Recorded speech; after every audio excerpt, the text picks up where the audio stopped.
wonderland where anything you can imagine is possible. As long as what you imagine can be built out of blocks. Atta boy! Hi, Jared. Hey. I'm Lucy. I'm from the Picture House Cinemas podcast, The Love of Cinema.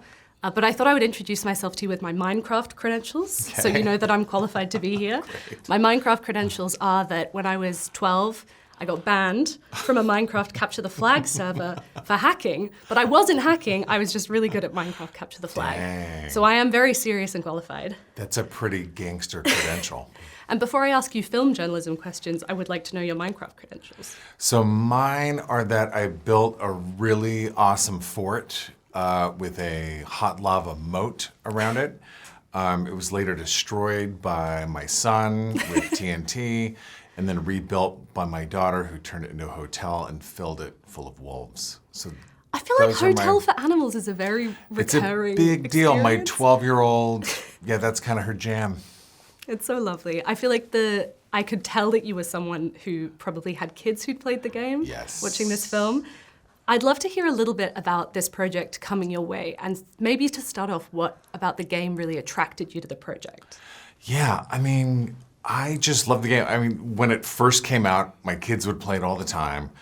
I played it with them. We were constantly laughing. It was so ridiculous, but it's such a unique game that you can keep coming back to. Obviously, like, the world's infinite.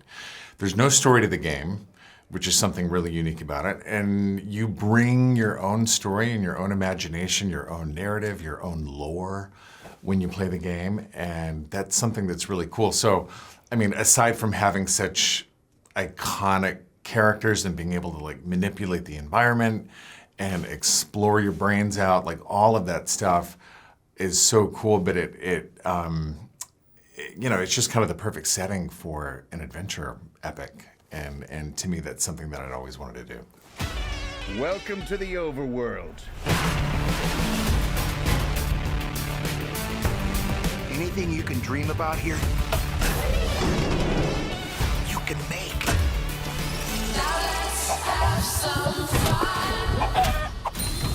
This place makes no sense. Don't I know it? And I mean, obviously, you're not new to this. Our audience will be really familiar with you. I mean, Napoleon Dynamite is so beloved, but you've got such a broad slate of work. You've worked across film and TV. You've got an Oscar-nominated short.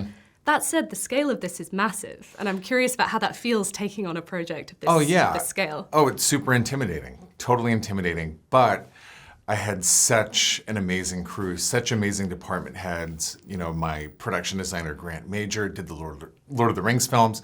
We shot the movie in Auckland and other parts of New Zealand. And then my visual effects supervisor, Dan Lemon, like, he did all of the amazing Planet of the Apes films. Did Jungle Book, the most recent Batman with Matt Reeves. So I just had an awesome team that really kind of helped guide the process for me. But you know, I'd worked in animation, and there's a lot about visual effects work that really coincides with the animation process when you're doing a feature. I'm fascinated to go back then to that sort of pitch process, the earlier conversations, because like you say, this game is so open-ended in terms of its story and its possibility. I imagine that's exciting and freeing, but also, where do you start looking at that blank page? It is, because I think a lot of people, you know, developing this, and it had been in development for a long time, and different approaches to it. And I think it's easy to get bogged down because it is such an infinite world, and, like, you can get bogged down in the math of the gameplay and how do you translate that into a story. And for me, it was just kind of like, let's just be simple about it. Like, this should be Fellowship of the Nerds. You know what I mean? Like, that was kind of my approach. And, you know, I love movies like Lord of the Rings and Monty Python and the Holy Grail, right? And so doing kind of a quest movie with really interesting underdog characters that get thrown into this world and have to be creative to survive is something that really was the early premise of this. And then it was like, man, let's just kind of explore all the insane things that could happen to these characters. But really, it did kind of start with, who were these people we're going to be rooting for in this journey? And let's spend a lot of time developing that. I was interested as well. I like the decision to call it a Minecraft movie and not the Minecraft movie. Yeah. You know, this idea that there are so many stories that anyone could have in this game. I was reminiscing with my little brother, who I used to play a ton of Minecraft with, about our Minecraft movie. Yeah. And realizing it would be quite dark because the way we used to play is I would make him sort of death trap arenas that he had to survive for as long as possible. Totally. Before I love that. eventually dying. Would you just dig like a giant hole and be like, all right, we're going to spawn a bunch of Vindicators? Yeah. And I've got chests rigged up with pillagers explosives. over here. Yeah. He was like, our movie is like a battle royale movie. Oh, yeah. Oh, totally.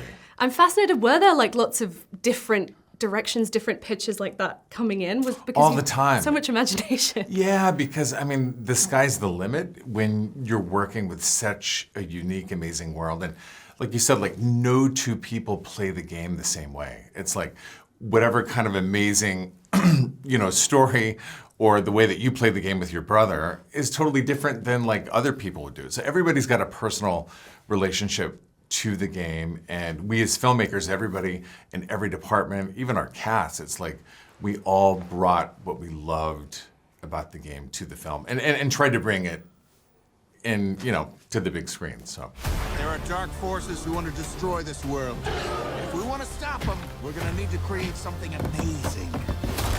Let's go to the stash. This is our decision. Nothing we can do. We've got the vision. Now let's have some fun. I'd love to talk about your cast, who all seem like they're having so much fun. I mean, a reunion with Jack Black after... Yes. It's been a long time. It's been almost 20 years. It was amazing. Yeah. A long time coming as well. I've heard his role in this film originally was quite different and that he just got so into it. Absolutely. I mean, it's funny because for a long time, before we just landed on the idea of it being a Minecraft movie, I mean, content creators for years have been making stories about the Minecraft world and sharing it on YouTube and other venues. And when we realized this is not the canonized version of the Minecraft story, it's a Minecraft story.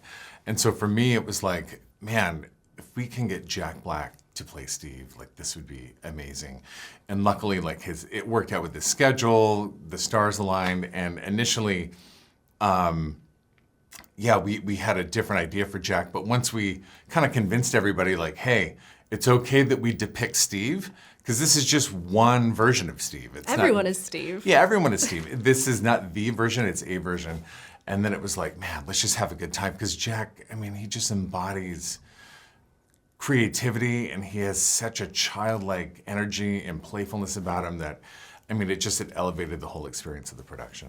And he went quite method, I heard. He was in the mines. Oh, hardcore, hardcore, all the time. And it was funny, even in between takes, he'd be off with Torfy, our producer from Mojang, being like, dude, where can I find more lapis lazuli?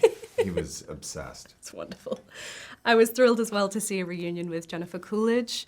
I think every line she says in this film got a huge laugh in the screening of it. Oh my gosh. She's just incredible. We could have done a whole other movie with all the bits that she improvised that didn't end up in the final cut. I mean, she is so brilliant and so hilarious. I mean, like, she doesn't even have to do anything. She shows up on screen and people know they're gonna laugh, so they start laughing preemptively.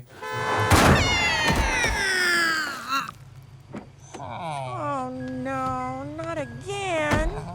Oh, I am so sorry. Oh my God, are you all right? Oh my God, are you all right?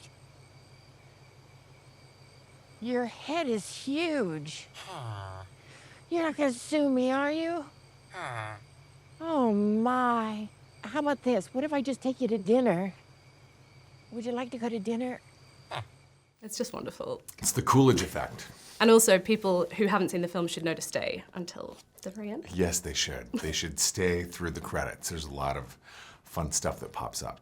You've mentioned filming in Auckland, and that gives you access to not only so much beautiful talent and landscapes and everything, but also easy access to Flight of the Conchords.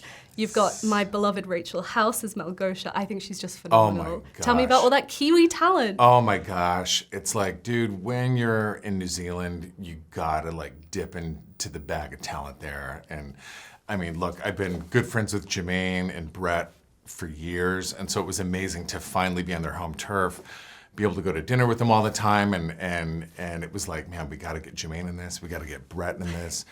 And so Jermaine plays Daryl in one of my favorite scenes in the whole film, which is pretty early on, him and Momoa. Momoa could not keep a straight face, like every word out of Jason's mouth, like right when we would call it cut, he'd be like, "Bro, you almost broke me." I mean, and we had to do a lot of takes because Jason was laughing pretty hard.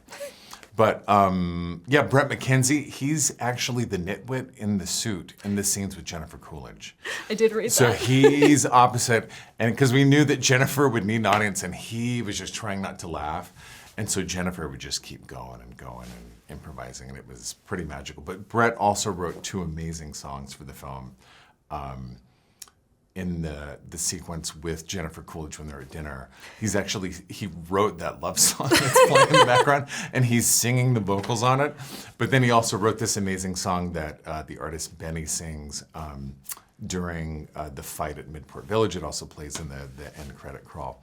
But yeah, it was, and Rachel House, oh my gosh. I'd never worked with her, been such a big fan of everything that she's done with Taika and with Jermaine, and just all of her work is so unbelievable. So to have her play Malgosha, and I voice General Chungus, so to be able to be in a scene with her and get the murdered. esteemed general. Yeah, get murdered by her was great. Yeah, it's so much fun. Before we go, we are a cinema podcast, so we always like to get a quick little cinema chat in. Oh yeah, please. I'd love to ask the last thing you saw at the cinema. Oh my goodness, probably. Actually, the last movie I saw at the cinema was Riff Raff, starring Jennifer Coolidge. Oh, wonderful. Bill Murray. Yeah, that was the last thing I saw in theaters. I wanted to ask if you've seen Bong Joon-ho's Mickey 17. I have not yet, but my daughter saw it and went nuts for it. I just Absolutely want you to loved see it because creepers are the creature that is in Oh, Mickey 17. really? So it's like big creeper spring at the moment. Dude, it's really a recommend. creeper revival.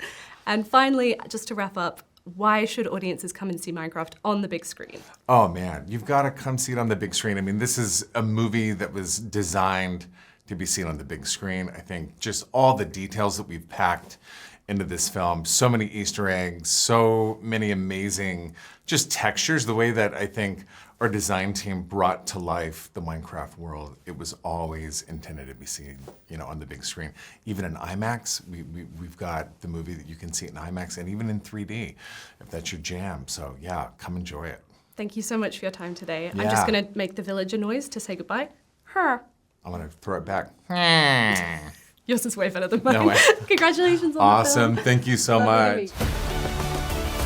We were fated to pretend. Oh yeah, there's one more thing you need to know. Great. Now it's dark. Did that feel quick to anyone else?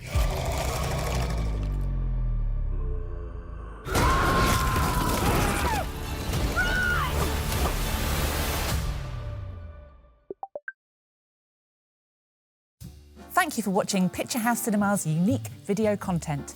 Hit the subscribe button to be kept up to date with our movie news, cast and crew interviews, highlights, trailers, and lots more.